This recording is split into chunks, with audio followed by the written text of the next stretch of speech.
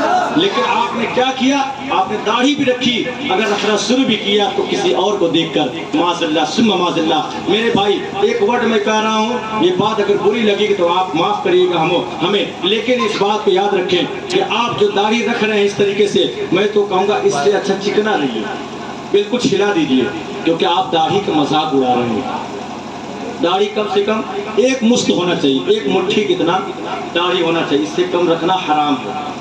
تو داڑھی کاٹنے نا امامت کا مسئلہ ہے کہ جو داڑھی کاٹتا ہے اور اسی پیچھے نماز نہیں ہوتی ہے, ایک مٹھی سے جو کم رکھتے ہیں. جی کیوں نہیں ہوتی ہے؟ کیونکہ وہ فاسق ہے, فاسق مولن ہے, اور فاسق مولن کے پیچھے نماز نہیں ہوتی ہے.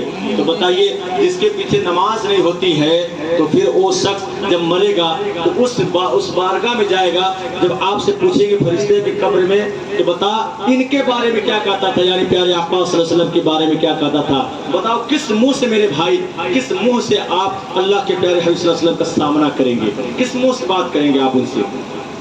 کس منہ سے بولیں گے؟ تو آپ یہاں مقصد میلاد کا مطلب یہ ہے کہ آپ جو چیز نہیں کرتے، گناہ کرتے تھے، اس سے آپ توبہ کر لیجئے. ایک کم از کم ایک گناہ سے توبہ کریے، کم سے کم. بولیے انشاءاللہ، سب لوگ بولیے. اچھا کچھ لوگ انشاءاللہ بولتے نہیں جان بوجھ کر، ایسا نہ ہو کہ اللہ نہ چاہے. انشاءاللہ مطلب ہوتا ہے اللہ چاہے تو. کچھ لوگ نہیں بولتے کہ ایسا نہ رہے ہم یہ کام نہیں چھوڑنا چاہتے، اللہ چاہے گا چھوڑ دیں گے، اس لیے بول بھی نہیں کریں. سدھر مطلب سدھرنا نہیں چاہتے ہیں، کچھ بھی کر لیں. انشاءاللہ بولا کریے بھائی. میں تو اکثر و بیشتر کہتا ہوں کہ ہر کام میں انشاءاللہ بولنا چاہیے. ہو سکتا ہے اللہ تبارک و تعالیٰ توفیق فرما دے اور ہم نیک بن جائیں، اچھے بن جائیں. دنیا میں ہمیشہ رہنا نہیں ہے. اگر جس کو رہنا ہے تو نیک مت بنے، ہمیشہ جس کو رہنا ہے یہاں مت بنے. حضرت آدم علیہ السلام کی 1000 سال کی زندگی تھی، حضرت نوح علیہ السلام کی 1900 سال کی زندگی تھی. وہ بھی رہے، چلے گئے آخر میں. جو آیا اس کو جانا ہے، کوئی یہاں نہیں رہے گا. جہاں جانا ہے وہاں ہمیشہ کے لیے رہنا ہے، تو وہاں کی تیاری کرو. اور اللہ تبارک و تعالیٰ ہمیں ہم پر فضل فرمائے کہ اب جب بھی سرکار کا مہینہ آئے گا، سرکار کا میلاد آئے گا، انشاءاللہ تبارک و تعالیٰ ہم میلاد بھی منائیں گے، جشن بھی منائیں گے، اور کوشش کریں گے کہ ہم اپنے گھروں سے جو برائیاں ہیں ان کو دور کریں گے. بولیے انشاءاللہ بول دور کریں گے. اپنے گھروں کی، بہو بیٹیوں کی اور بچوں کی، اپنے گھر والوں کی آپ حفاظت کریے، ان کا دیکھ بھال کریے، ان کے اوپر نظر رکھیے کہ وہ کہاں جا رہے ہیں، کہاں آ رہے ہیں، کیا کر رہے ہیں. یہ ضروری ہے، اس دور میں بالکل ضروری ہے میرے بھائی، یہ بہت ضروری ہے. کیونکہ اگر یہ نہیں کریں گے تو پھر آپ سمجھ لیجیے ہر طریقے سے ہر جگہ پر ذلیل و خوار ہوں گے، مارے جائیں گے، کاٹے جائیں گے، پیٹے جائیں گے، اور کوئی آپ کو پوچھنے والا نہیں ملے گا. لہٰذا آپ محفل میلاد بھی منائیے، اپنے گھروں میں جھنڈے لگایا کریں. اور اللہ کے پیارے حبیب صلی اللہ علیہ وسلم کی ماں حضرت سیدہ آمنہ رضی اللہ تعالیٰ عنہ فرماتے ہیں کہ جب میرے بیٹے حضرت محمد رسول اللہ صلی اللہ علیہ وسلم کی پیدائش کا وقت آیا تو اس طریقے سے روشنی ہمارے شکم سے نکلا، اس طریقے سے روشنی پھیل گئی ہر طرف کہ میں ملک کے شام کو، محلات کو، کئی